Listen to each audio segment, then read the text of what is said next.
So good morning, everybody, and welcome to our panel on She Leads, the Green Shoots of Change. Really delighted to be having a conversation today with such a fantastic array of women leaders. We started this conversation on women's empowerment at last year's India Day, where we had an engaging discussion on how ordinary women at the grassroots across India are using technology in innovative ways to improve the lives of themselves, their families and their communities, and in doing so, how they're helping to accelerate the SDGs. And over the last year, the topic of women empowerment has been a key focus in India's G20 presidency, and with a strong focus on shifting from talking about women's development to women-led development. One of the very heartening things in the G20's New Delhi declaration, leaders' declaration, was a very, very strong focus on women's empowerment, including, for example, a strong commitment towards ending the gender digital divide by 2030. Achieving SDG 5 and gender equality and the empowerment of women and girls is a goal not merely in itself, it's an important prerequisite for achieving all of the SDGs, because when we see women and girls being empowered economically, socially, politically, that's where we see not only them being able to thrive, but also their families, their communities, their societies, and their countries. So it's a critical goal. But by some estimates, achieving gender equality is going to take nearly 300 years. Now, we don't have 300 years. We want to achieve it much, much quicker than that. At Reliance Foundation, the focus on women empowerment and women's leadership is something that's very, very important to us. We work on it in a variety of different ways at a grassroots level, where we work on the empowerment of women through, for example, SHGs and FPOs. We also look at how we can empower women leaders through all of the different areas we work in, from education to sports to health and more. But I think today we're really looking forward to taking this conversation further with our great array of panelists and looking at how we can really drive women's leadership and women's empowerment. So maybe starting with Nitya, and I think picking up on some of the topics in the last panel on health. The pandemic really highlighted how women are disproportionately affected in times of crisis. How do you feel that women-led development initiatives can prioritize and improve access to quality healthcare services for women, particularly in underserved regions? And it would be great to hear some of your insights from India, but also maybe around the world as well. I wanted to say thank you to Reliance Foundation and ORF and the Permanent Mission of India. Thank you very much for having us here today, and very much looking forward to this conversation. You mentioned, Vanita, the whole shift in the discourse from women's development to women's-led development. And indeed, the G20 in India's presidency did catalyze this change in discourse. And I think it's extremely important, because it means that the women are no longer passive beneficiaries in welfare schemes, but they are active stakeholders in their own development. It means that the reins of growth and development are handed over to women, so that they can transform not only their lives, but the lives of the communities and societies that they are part of. I want to answer your question was women's-led development and health outcomes for women. And I want to look at the levers that influence women's-led development and how this can influence outcomes in terms of women taking charge of their own health. And the first is, of course, increasing economic opportunities for women. And I think everybody knows that one of the crucial steps for reducing gender inequalities to increase economic opportunities for women. And numerous studies have shown that when women are as a whole. In fact, there was a recent McKinsey study that showed that if women in India were given equal opportunities to participate in employment, we could add $770 billion to the GDP by 2025. Right now, we're only 18% of the GDP, so whiles to go. But clearly, education and employment are key. And to achieve this, we need things like financial literacy, we need business development training, we need skills training so that women can improve their productivity.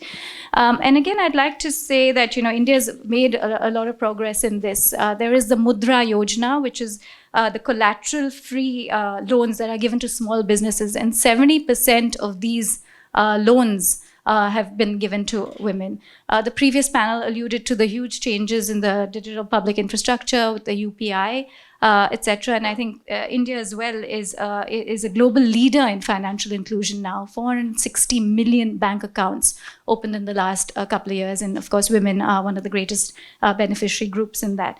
The second lever I want to talk about is empowered women in charge of their money will obviously reform spending patterns in a positive direction.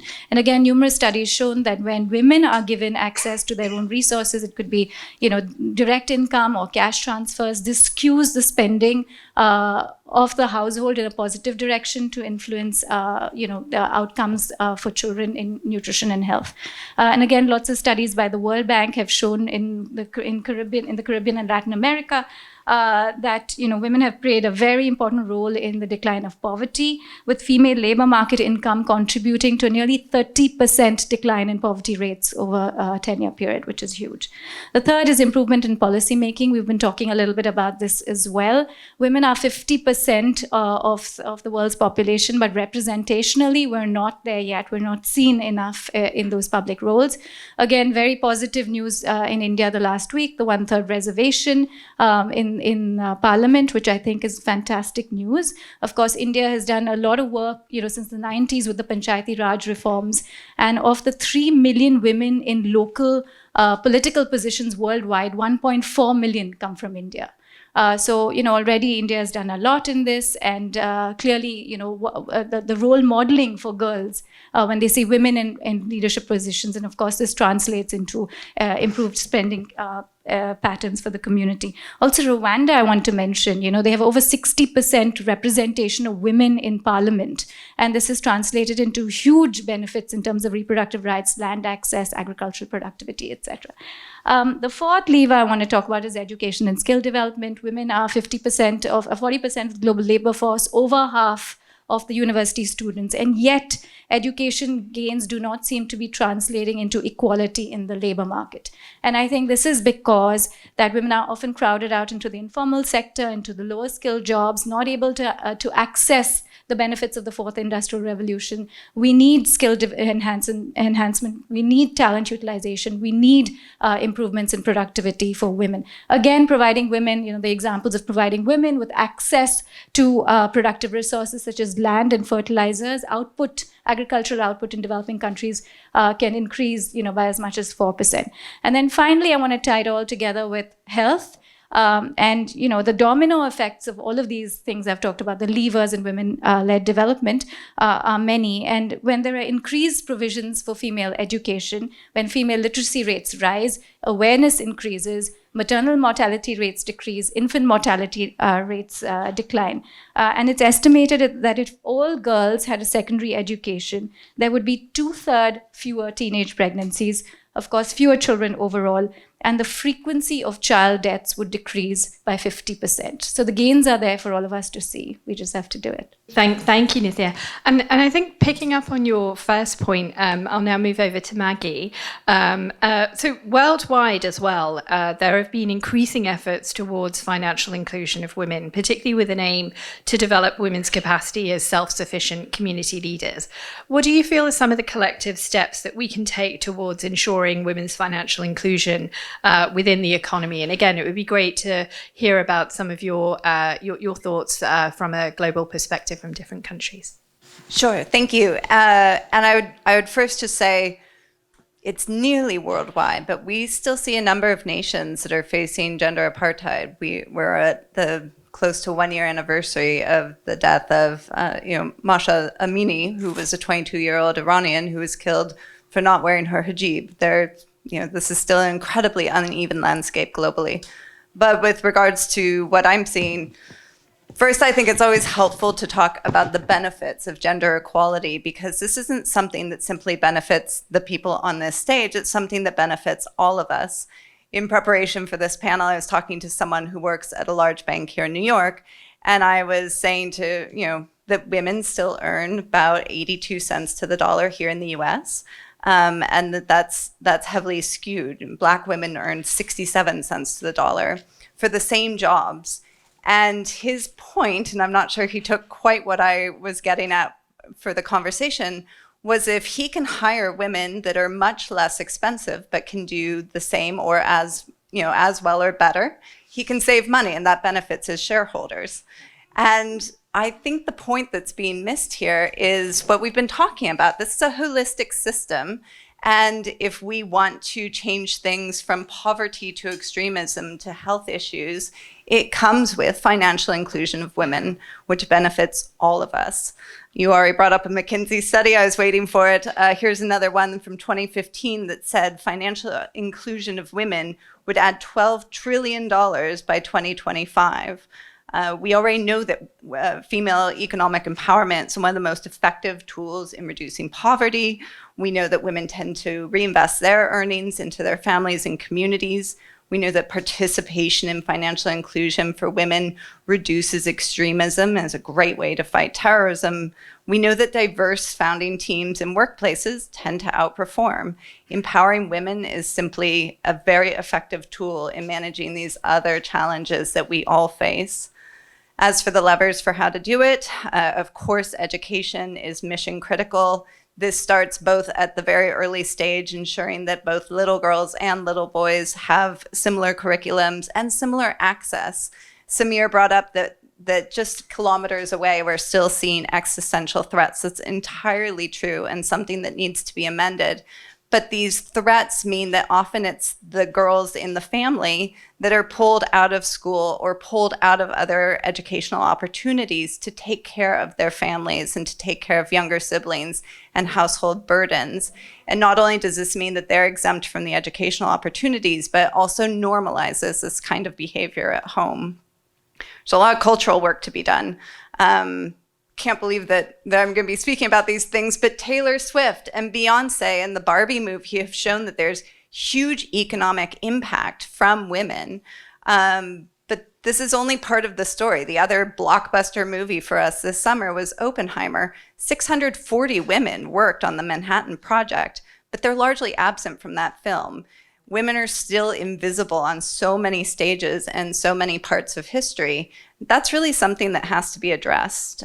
We need to celebrate our roles, we need to celebrate our accomplishments, and we need to celebrate that we are participatory in so many parts of these scientific achievements and other stories. Transparency. I grew up in a household where I was told that talking about money was not very polite, which is interesting because I've gone into venture capital and all I do now is talk about money. But it was never normalized to ask what someone makes. In fact, it was very frowned upon. And that's still kind of the lens through which I approach engaging with my colleagues.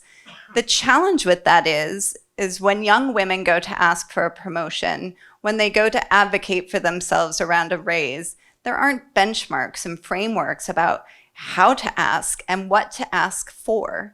And whatever this looks like, whether there are quieter communities where these kinds of open conversations can be had, whether there's increased benchmarking and visibility, I think it's critically important that we air some of this and talk about this is what you should expect, this is what you should ask for, and here's how to do it. This will sound a little bit self-serving, but or actually very self-serving, but it's only moderately self-serving. But we have to empower female allocators.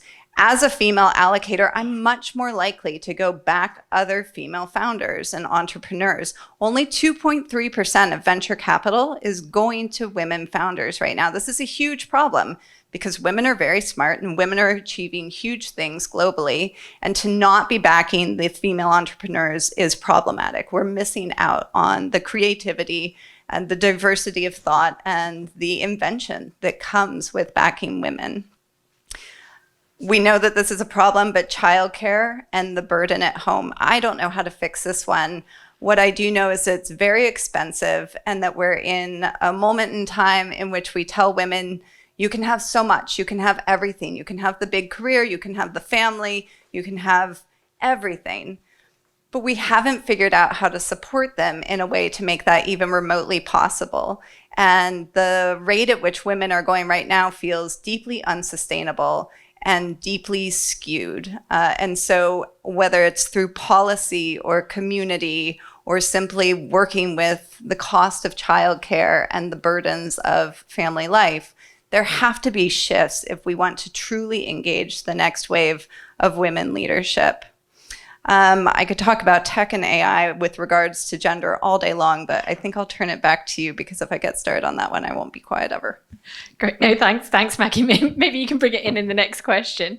I think that cues up nicely to my question for Melissa on what is the UN doing to promote gender parity in leadership roles? And I think maybe picking up a little bit on what Maggie was talking about, both in terms of the ability for women to take leadership roles, but also then have visibility for their leadership, but also how do we also help create supportive structures as well that makes women able to take the leadership roles when they are offered them? With everything that has previously been said, and maybe just to quote the Secretary General of the UN, he said that gender parity is a moral duty and an operational necessity. And he wasn't only talking about because he got a lot of criticism for not being female when he was elected as Secretary General.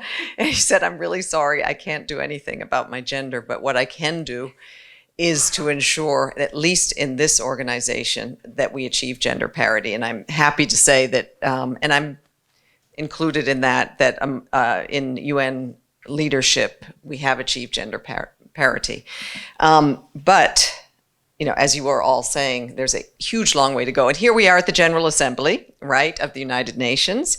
And at last count, we had only 13 women speaking at the general debate out of 149 speakers as of last night. That's less than 9%. So that is a reflection on perhaps what we already know, that there are very few female heads of state. Globally, at the parliamentary level, only about a third of women are in government positions, 35%.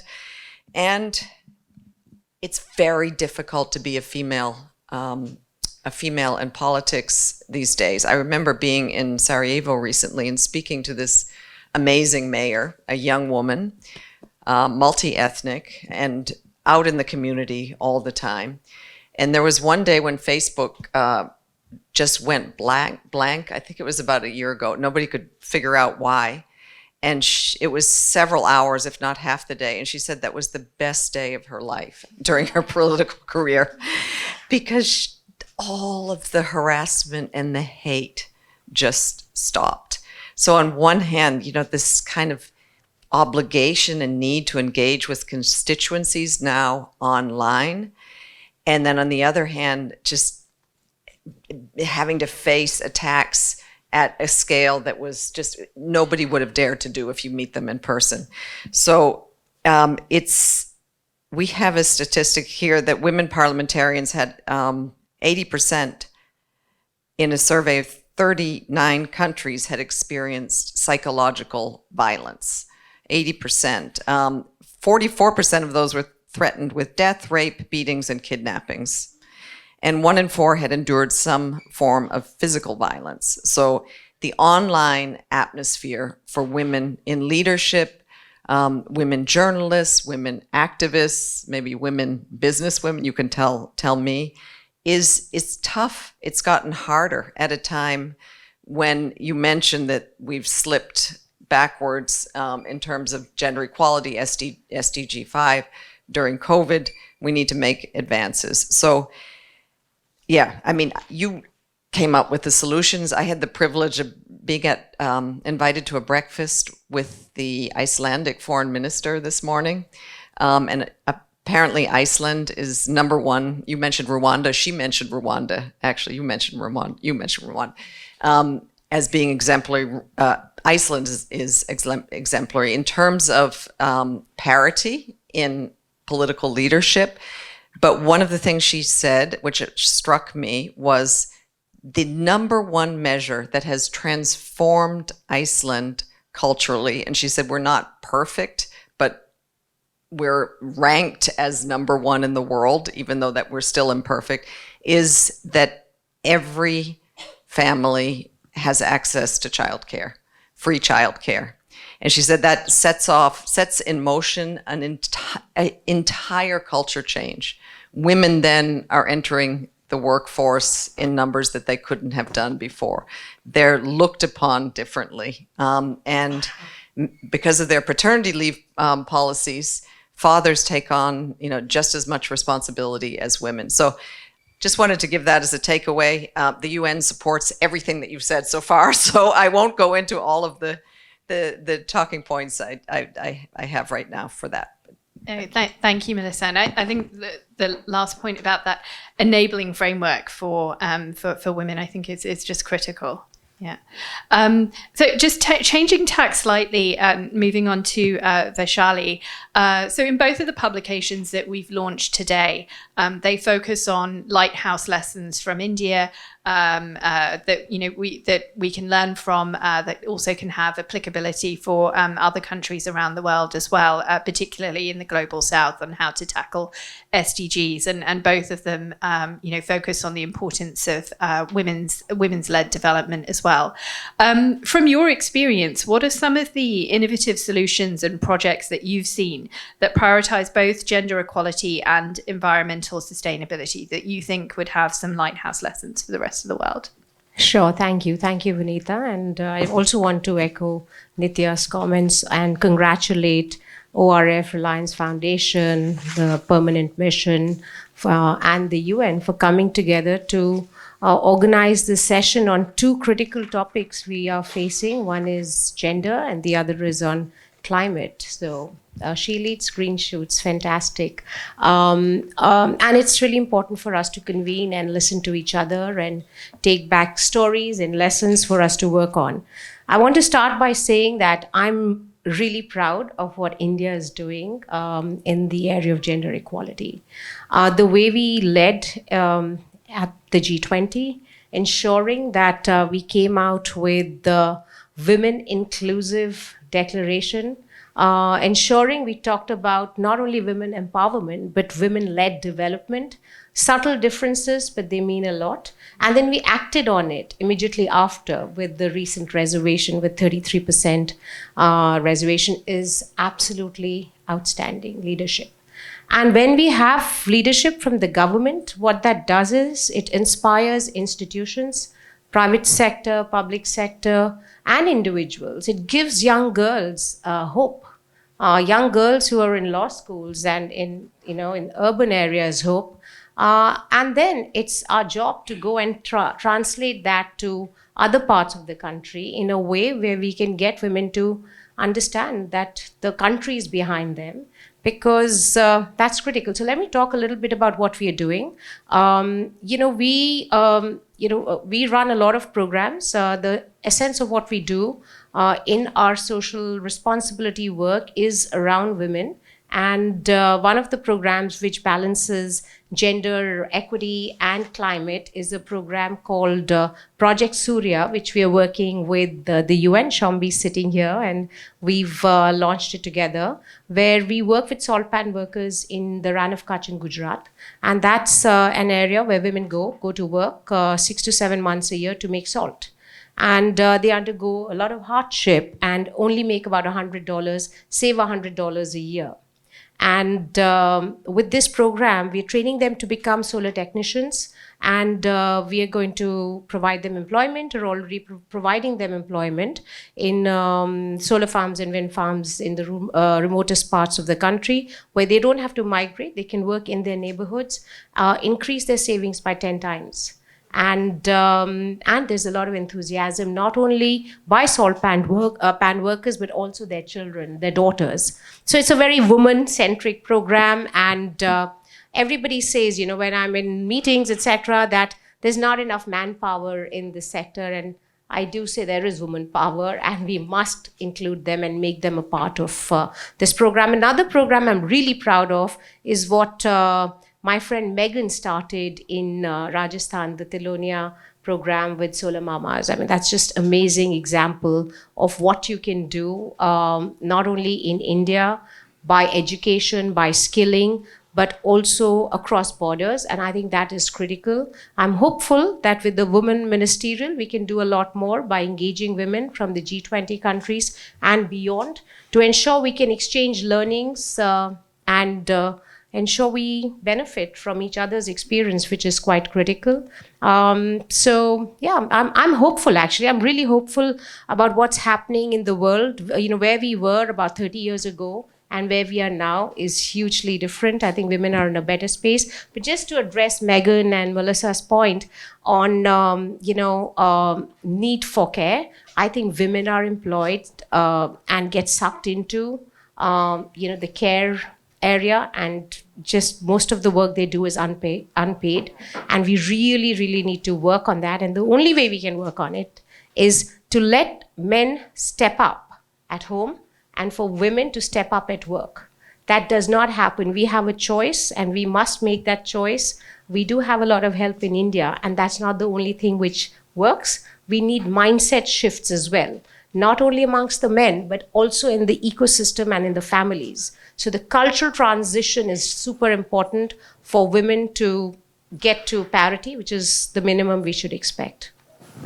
Can I just add one thing there, because you're talking about steps that India has taken. I understand that this week India passed the Women's Reservation Bill, which proposes to reserve 33% of seats in the Indian Parliament and state legislature to women. So I would like to acknowledge that. That sounds like an amazing step and very timely ahead of the GA and our conversation here today.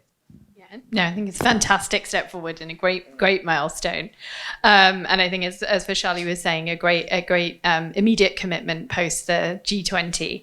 I think moving back to Nitya, in the book that we've just launched, Pathways to Equality, you talk about how although G20 economies account for 85% of the global economy, and thus are an important platform for enabling sustainable policies, sometimes gender-neutral policies can give rise to gender unequal outcomes. So what do you think are some of the things that the world needs to think about in terms of gender policy making, both for 2030 and beyond, to make sure that, when we are introducing gender-neutral policies, that they are having the favourable outcomes that are intended? Thanks, Vanita. I think before we get to the post-2030 framework, it's useful to introspect a little bit and look at the lessons we've learned in implementing the SDGs. It's very important to remember the SDGs are not a static template. They are an enabling framework for action. They tackle several 21st century issues that haven't been tackled before: intimate partner violence, cybercrime, AMR. And these different topics require innovative partnerships. They require new ways of collecting data, as well as implementation mechanisms. And of course, COVID has thrown us all off track. It's created a global health crisis that's impacted the lives and livelihoods and well-being of so many people. And the recent SDG report is out, and we've seen that currently the world is not on track to achieving the SDGs. I think if current estimations, projections are considered, only 12% of all goals will be achieved by 2030, which is very worrying. And in the cases of some goals, the direction of travel is opposite of where we should be. But I think the other thing that I found interesting is that both performance and progress towards these goals appear to have very little to do with actually levels of per capita income and levels of development. So that's very important to keep in mind. But I think one of the main reasons for the disappointing performance on SDGs, particularly on gender, has been the deep and intersectional inequalities that plague our society. And these inequalities, of which gender is a very important and has an intersectional role, influences opportunities for employment, for income, for access to education, access to health, energy access, political voice, etc. And all of this suggests that the reduction of inequalities is not in gender is not a standalone goal, but undercuts and intersects all of the SDGs. It is obvious that urgent, systematic and committed public action is required now if the world has to come anywhere close to achieving the SDGs. So what do we do to get there? And you talked about gender neutral policies and how we can move from gender neutral to gender transformative policies. And I think at the national level, one of the critical strategies for reducing inequalities is to ensure the universal provision of good quality basic goods and services. And unfortunately, recent moves towards fiscal austerity in many parts of the world have compounded these problems. And within the social policies, it's very important to ensure that the provision reaches the last mile of the population that's typically excluded. So it's very important to reduce the existing inequalities and the structure of discrimination that hampers access. And this, in turn, means that in addition to this policy of universalism, we need specific interventions such as affirmative action, targeted public investments to underserved areas, you mentioned that, and a conscious understanding. There was a discussion in the previous panel about the localization agenda, understanding how policies affect the local level and local agency in that process. And then the question that typically emerges is, where do we get the resources to enact all of these policies? And I think this is where macroeconomic strategies are key, and fiscal policies are very important, including tax policies that seek to improve collection from sectors and agents that I think have benefited disproportionately from aggregate income growth. And finally, I will end by saying that COVID-19 has shown us that the global governance architecture absolutely matters 100%. And more committed national strategies for achieving the SDGs would require an international context that supports such measures implemented by governments, including equitable access to global public goods, a just tax system, and fair rules for trade. And this is how we can get from gender neutral policy making to gender transformative outcomes. Thank you, Nitya. Maggie, I think one of the other key things is that we need to know how we measure and how we track progress. So what have you found to be some of the key indicators or metrics being used to track progress in achieving gender parity in leadership roles? And what are some of the interesting current trends and insights that you've come across? Well, Yeah. I'm happy to talk about that. Yeah. I was going to talk about the ways in which men can help support and be advocates and partners. I often hear men speaking about wanting to be mentors to young women, and that's appreciated and in some cases needed and very helpful. But more than that, I think we need allies and advocates. We need people to support us pushing through these doors and support us being in the rooms and at these tables. Mentorship has its place, but I think that's really what's absent so many of the corporations that I see. I think having conversations like this is a great place to start, but we should bring back our token man to talk about, what's your involvement in this and what are the roles and responsibilities that you all want to participate in as we shift this landscape. India, since we were talking about some of their exemplary moments over the last year or two since we last convened, a major corporation there recently started, in addition to 26 weeks of maternity leave, a year for new mothers to work remotely, which I think is fantastic. But I think it has to come with that being applied to paternal leave and that paternal year for remote work as well. Otherwise, it reinforces that skew. And what I find is often maternity leave is met with punitive response because you are gone, because you are absent, because you're missing out on opportunities as a woman. And we need there to be equality in how we look at that and how that leave is taken. And finally, I'm a big advocate for women starting their own companies. And this is not to understate the associated risk and the associated exposure of doing so, but having ownership over one's schedule, having that transparency into the business and where those finances are allocated, and having control is hugely beneficial as we continue to address this. Great, thank you, Maggie. And I think that cues well on to Melissa, who is also going to talk about this topic and how the UN in particular has been advocating and looking at the importance of how men can be engaged as allies. Yes, and no, I think gender equality is just as much about men and boys as it is about women demanding equality. And so we need we need men on board. And to do this, actually, the previous Secretary General Ban Ki-moon launched a campaign called He for She. At the time, actually, I think you pointed to we're 300 years behind. At the time of the launch of this campaign, the studies that were cited was saying that we're 131 years away from closing the gender gap. So it does seem, whatever studies these were, that we've backtracked and have a lot to do. And so we need our men, definitely.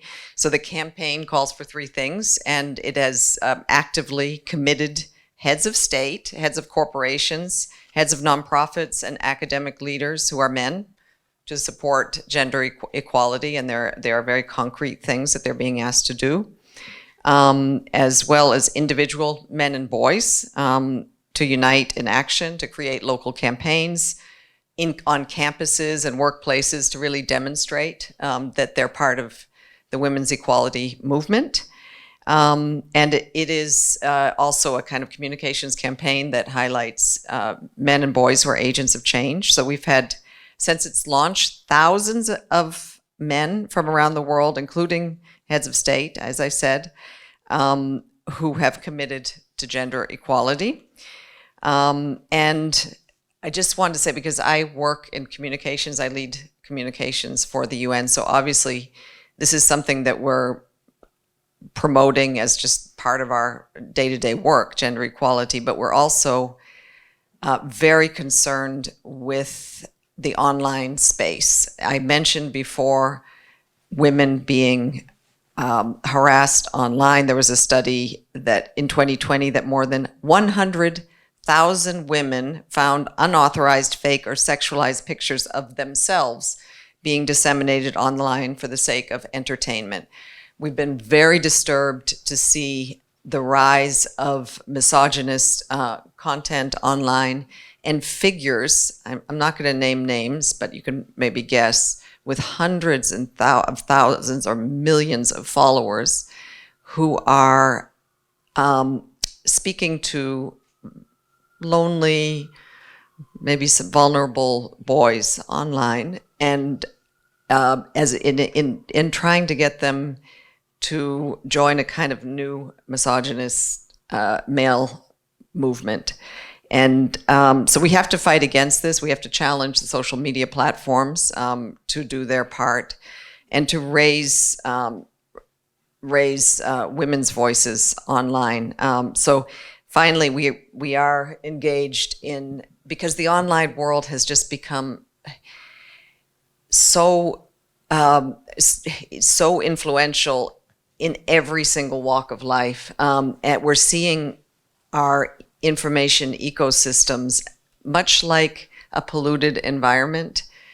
We have toxic information ecosystems in every single country in the world, I have to say, thanks to the rise of social media, the subsequent breakdown of the financial model of traditional media, and the algorithms that elevate lies over hate. And this is, unfortunately, women are victims here. And kind of hateful male voices are often elevated most. So there's a lot of work in that dimension that we see needing done.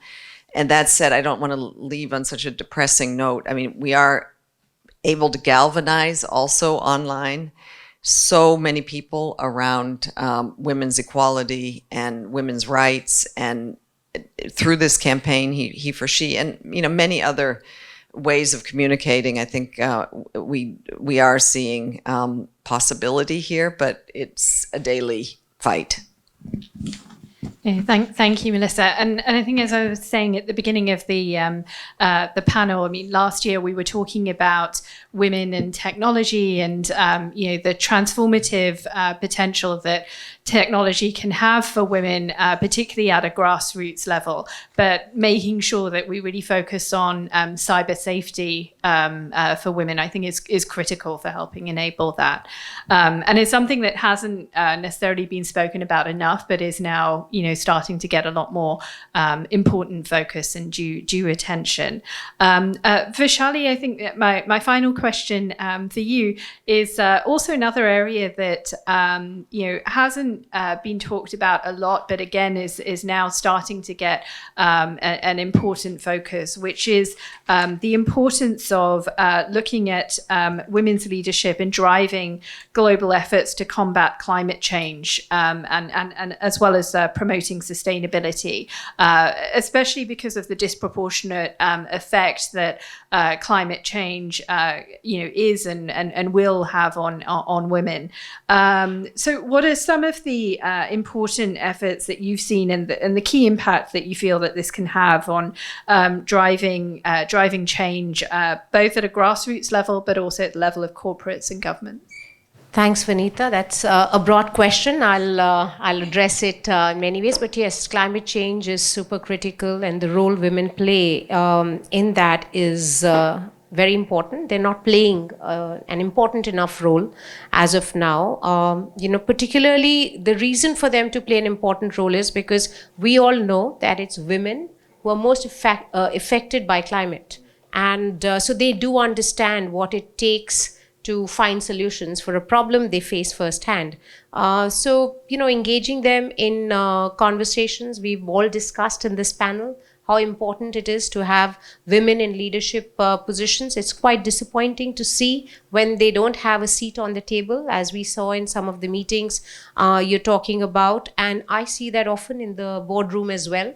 But I'm happy to say, so just to add to the positivity in this conversation as we conclude, that board representation is very important, and it's great to see that India came out with a minimum requirement for women representation on boards. And at Renew, we have over 30% representation of women on boards. That's all right. May seem all right here, but in India, if you look at the sector and on many boards, that's not a familiar number. That's not a number we see often. So 30% is good, but we have a long way to do. It helps if you have women in leadership positions because they do push to bring about more engagement by women leaders. So we need to have many more women in management, in mid-management, in senior management, and in my company and many other companies in India. I do see there are a lot of people in the junior roles, but not enough, a lot of women, but not enough women in leadership. So we really need to push for that. And I think once that happens, along with the laws which are in place and are being pushed quite aggressively now, which is really heartening, I think we can make the magic happen. But what's really important is, as I also heard, I think Maggie mentioned, that getting the men engaged is super important. Whether we like it or not, they're the ones who are in positions where they're making the decisions, etc. So we have to work with them as allies, and we have to make them accountable for some of the things which need to be done. So talk is good, but it's not enough. And we really need to, and Nitya, I know we talked about it, and Shambi also has heard this term, and so I will use it again, and it is called gender washing, right? So we hear a lot of that. That's a term we came up with when we were having a similar discussion in India before we came here. Honestly, we see a lot being talked on this matter, and if we did as much, I think we would be in a far better space with respect to the parity we are all looking for. So I think allyship, action, accountability, there's enough advocacy. So 1 out of 4, we still need to check the other 3 more.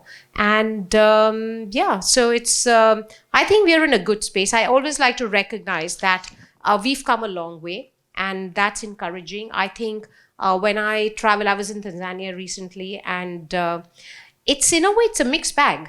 And even in India, you see women who are not in charge, are not included, but the potential and competency you see in them and the confidence you see in them to do various other things and to do it so successfully. So you talked about risk. And so women are not comfortable taking certain sorts of risks. But when it comes to climate, when it comes to any disaster, they're the ones who are first in line to find solutions, to take care of their families, to help in the relocation.